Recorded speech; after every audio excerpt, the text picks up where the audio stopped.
Fala aí, pessoal, tudo certo? Mais um vídeo aqui no canal no ar e hoje para falar sobre a provável escalação para amanhã. Por quê? Temos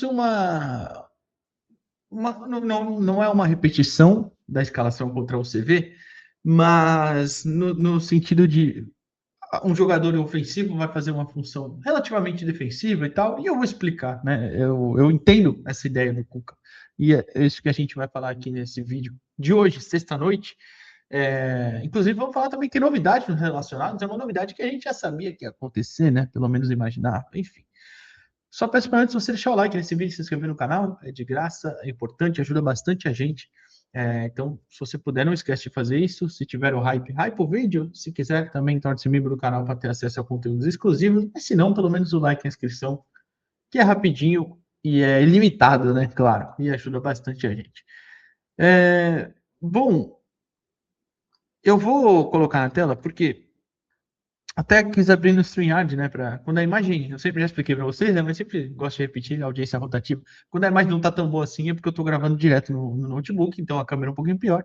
Mas é mais fácil para a gente compartilhar as coisas com vocês. E aí eu coloco, por exemplo, os relacionados. O Santos divulgou hoje à tarde. E como vocês podem ver, tem novidade ali. Além do Gabriel Montempo assumir a camisa 8, que era de Rincon, né? Agora deixou a camisa 49, virou a camisa 8, o Gabriel Montempo. O nosso querido João Paulo voltou a ser relacionado. Caso você não tenha reparado ali embaixo, lá no final tem o Roleiser e ele logo abaixo, João Paulo 34. Muito provavelmente ele não vai para o banco. O banco deve ter o Diógenes como goleiro, o Gabriel Brazão como goleiro titular, né? A gente já vai falar da escalação já já, tá? Mas isso é um problema, pelo menos para mim, porque eu acho que você acaba até atrasando o desenvolvimento até do João Pedro nisso, porque tudo bem, a vaga de terceiro normalmente é para o goleiro jovem, né? O goleiro que vai lá, aquece e tal, mas ele não vai para o banco, só vai para o banco se der algum problema e tal, mas isso faz parte do desenvolvimento. Eu não vejo por que tirar o João Pedro disso. O jogo do Sub-20 decisivo, na semifinal do Campeonato Brasileiro, é só quinta-feira, então não é por isso. O João Pedro vai jogar contra o CV como titular? Acho muito difícil, imagino que seja o Diógenes. Então não faz muito sentido para mim, até porque, a não ser que seja uma questão de lesão e tal, mas, de novo, eu já falei pelo o desempenho que eu vi de João Paulo no Bahia, e também acho que a questão de ciclo já acabou, não levaria para jogos, não começaria a relacionar. Eu acho que isso não faz sentido. Se você tem um jogador que você não conta no elenco, eu acho que isso não faz sentido. Mas, enfim. É, Outra novidade é o retorno de Cabageiro, né? Caso você não tenha visto, também está ali abaixo do Tassiano, camisa 17, Gustavo Cabageiro. Também imaginava que isso ia acontecer, porque o Santos quebrado sem dinheiro com o Transferban. É aquilo, né? Vai na opção do o Cuca. Cuca, tem mais um cara aí que pode ser uma alternativa para você. Você quer? Tá bom, né? Joga para cá então. Isso acaba acontecendo. Não tem lá grandes atuações com a camisa do Santos. A gente lembra daquela contra o Cruzeiro, né? Mas, enfim, eu acho, certo, que eu falei aqui já várias vezes, quando foi contratado, eu acho uma aposta válida. Se deu certo ou não, não teria por que voltar agora, mas vamos ver, né? Nesse momento de desespero aí, eu não acho que seja também uma grande ajuda, especialmente falando tecnicamente, né? Mas tudo bem. Aí eu paro de compartilhar a tela nesta imagem para compartilhar com vocês a provável escalação. Provável escalação adiantada pelo Lucas Mussetti. O Santos deve ter Gabriel Brazão, Igor Vinícius voltando, Lucas Veríssimo, João Ananias mantidos como dupla de zaga e Escobar. William Arão e Gabriel Montempo fazendo essa função de segundo volante igual fez contra o CV.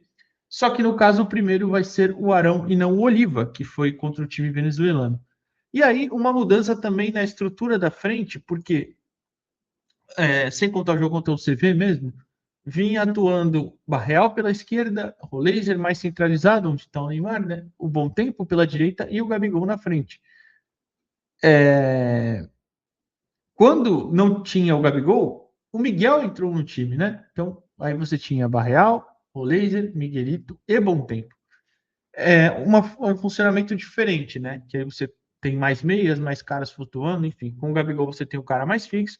E com o Gabigol e Neymar, inclusive, eu fiz um vídeo ontem explicando que tem receios, especialmente em questões defensivas, em os dois jogarem juntos. Eu acho que isso não é possível. Claro que um jogo igual amanhã, em teoria, né? Contra o último colocado do campeonato, você precisa vencer em casa, eu acho que faz mais sentido. Claro, eu digo que eu acho mais difícil contra equipes mais qualificadas tecnicamente. Mas tudo bem, a gente vai mexer nesse campinho, porque para começar, eu não gosto muito da ideia de sacar o Oliva. Eu acho que o Oliva faz muito bem o papel de boas perseguições e tal, mas eu tento entender, eu sempre acho que é pela questão do Arão ser um passador melhor em teoria, apesar que o Oliva no último jogo foi muito bem nesse quesito, por mais que também o adversário bem mais limitado tenha possibilitado isso também, né? Mas você tem o bom tempo como segundo, você qualifica essa saída, né? Apesar de eu já falei que as minhas restrições com ele sendo um cara mais defensivo, acho que também são para jogos mais complicados, para times que colocam mais qualidade ali por dentro. O bom tempo eu acho que é um defensor bem inteligente, mas não é um grande defensor, especialmente nos duelos físicos. E eu acho que isso é que limita ele um pouquinho na hora de defender nessa função, né? Especificamente. Porém, ele intercepta muito bem as bolas, né? Quebra muitas linhas de passe do adversário, né? Então, enfim, mas eu acho que para jogos mais difíceis eu já expliquei que vejo como mais complicado isso acontecendo. Aí a gente mantém aqui a estrutura com Barreal, Neymar e Roleiser, mas com o Roleiser fazendo a função que o Bom Tempo fazia. Não é de um ponta, tá? O Bom Tempo não está sendo ponta, é um meio aberto pela direita, são duas coisas diferentes, mas o Bom Tempo consegue cobrir um espaço um pouco maior também de corredor, né? Não que ele fique abertão fazendo esse bate-volta, mas ele faz essa leitura aqui. O Roleiser acaba puxando para dentro, até por ser canhoto também, por ter questão de característica, e aí você tem, deve ter Neymar e Roleiser mais próximos também juntos. O Barreal, sim, esse faz mais o papel de corredor, é mais a dele também, né? E você deve ter Neymar livre, mais próximo do Gabriel, voltando também, por questões de característica dele mesmo, né?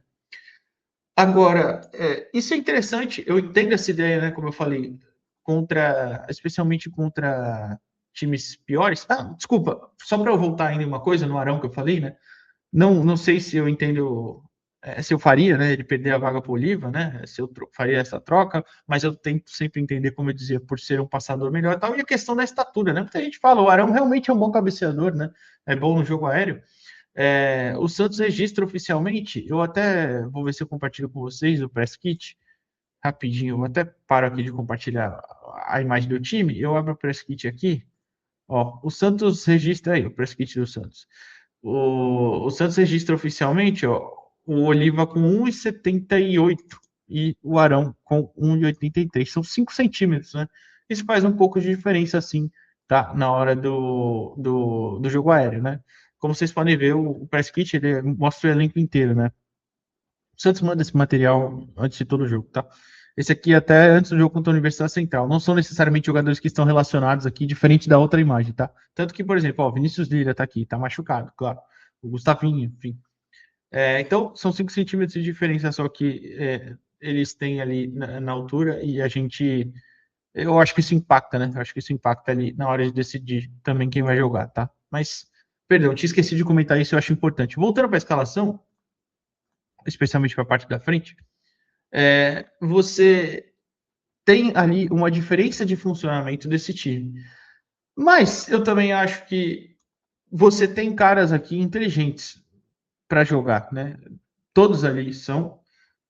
Acho que tem leituras inteligentes de jogo e podem se entender muito bem.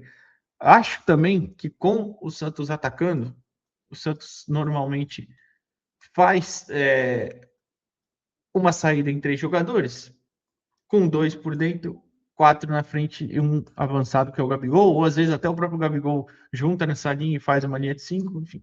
O Santos faz muito isso. Eu imagino que no caso de amanhã vai ser algo nesse sentido, com uma saída em 3, variando entre o Igor subindo e o Escobar subindo. Quando o Escobar subir, o Igor fica.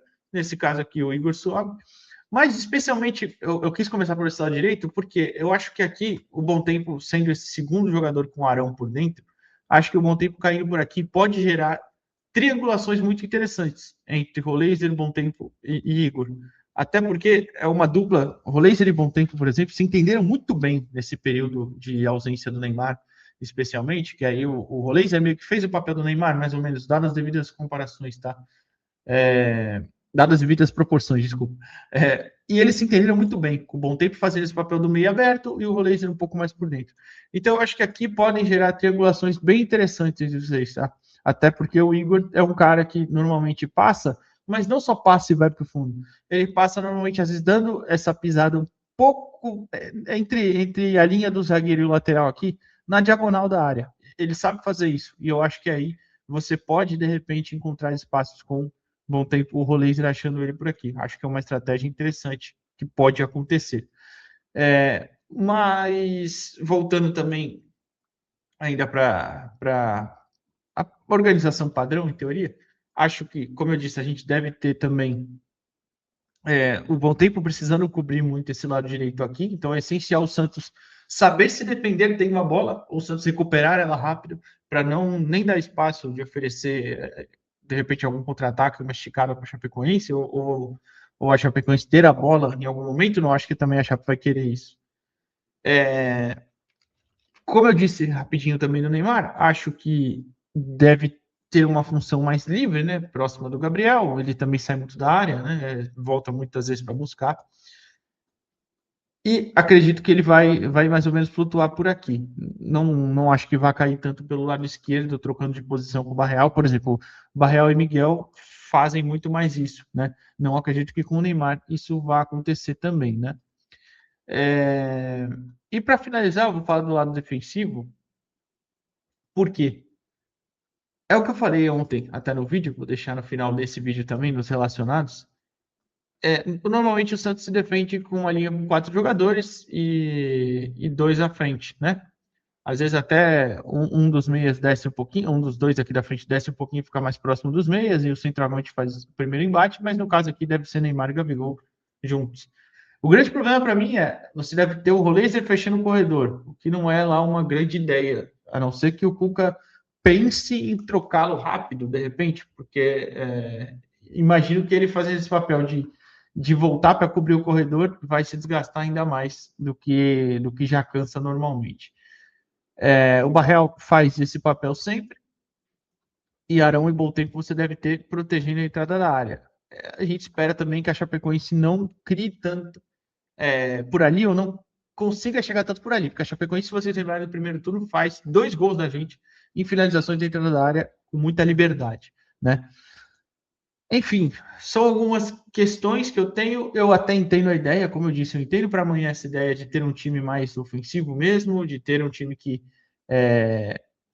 muito em teoria, né? Vai ter 2 jogadores mais livres ali na hora, no momento defensivo, mas a gente espera, talvez a ideia seja tipo, fazer um resultado rápido, fazer gols rápidos, né? 2 gols rápidos para definir o confronto. Pode ser, mas eu espero que o Santos tenha inteligência de ter essa bola, saber se defender com a bola também, porque você até evita de cansar, né? E a Chape é o segundo time do Brasileirão, só que menos tem posse, então nem faz muita questão da bola também, até porque é um time bem mais limitado tecnicamente. Enfim, eu entendo essa ideia. E vocês? Acharam o quê? Gostaram?